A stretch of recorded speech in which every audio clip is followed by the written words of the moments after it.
Good evening, dear students. Today we will discuss about the topic of the respiration. First of all, we must be familiar that what is the respiration. तो respiration क्या है? The process of exchange of oxygen from the atmosphere with the carbon dioxide produced within the living cells is called the breathing. Breathing को हम respiration में बोलेंगे और इसका हम दूसरा नेम भी ले सकते हैं, that is called the pulmonary ventilation. तो नेक्स्ट है कि what are the respiratory organs. So all in the different kind of the organism, the respiratory organs are also of different types.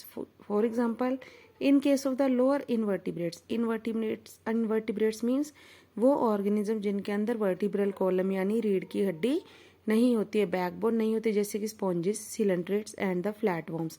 तो जो उनके अंदर है वो रेस्पिरेशन का सरफेस, रेस्पिरेशन कहाँ से होगा? Just from the body surface.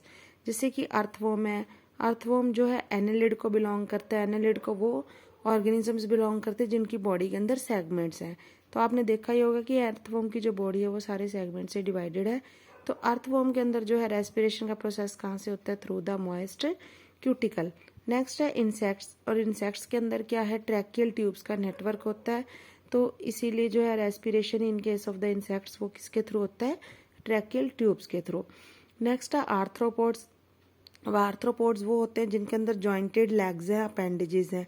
जैसे कि इसके अंदर सारे आपके हाउस फ्लाई, वास्प, ये honey bee, all these come into the category of the arthropod.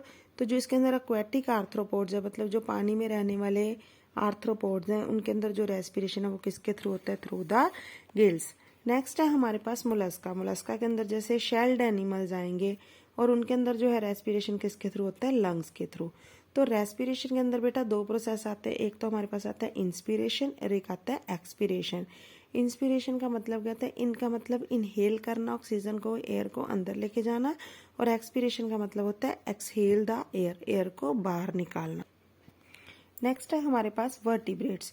Vertebrates वो हैं जिनके अंदर वर्टिब्रल कॉलम प्रेजेंट है, जैसे कि फिशेस. फिशेस के अंदर जो है रेस्पिरेटरी ऑर्गन क्या है? उनके अंदर गिल्स है. आपने देखा होगा कि जब फिश पानी के अंदर होती है तो उसकी बॉडी के साइड से एक फ्लैप लाइक स्ट्रक्चर हिलता रहता है, और उसी फ्लैप को हम ओपर्कुलम भी बोलते हैं, और उसी ओपर्कुलम के नीचे जो है गिल्स प्रेजेंट है. नेक्स्ट है रेप्टाइल्स. रेप्टाइल्स के अंदर आपके स्नेक्स एंड लिजर्ड्स आएंगे, और इसके अंदर जो है रेस्पिरेटरी ऑर्गन्स क्या है? लंग्स हैं. बर्ड्स के अंदर भी लंग्स हैं और मैमल्स के अंदर भी लंग्स हैं. अब एम्फीबियंस. एम्फीबियंस वो ऑर्गेनिज्म है जो पानी और लैंड दोनों पे रह सकते हैं. तो इनके अंदर जो है रेस्पिरेशन जनरली, अब वो हम इसको 3 पार्ट्स में डिवाइड करते हैं. कुछ ऑर्गेनिज्म जो है वो, जैसे कि फ्रॉग है, वो अपनी स्किन के थ्रू भी रेस्पिरेशन शो कर सकता है, लंग्स के थ्रू भी, और the buccopharyngeal cavity.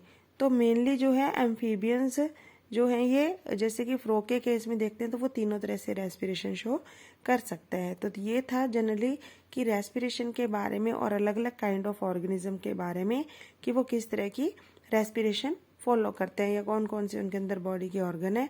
In our next topic we will discuss और we will start with the topic of the human respiratory system. So thank you.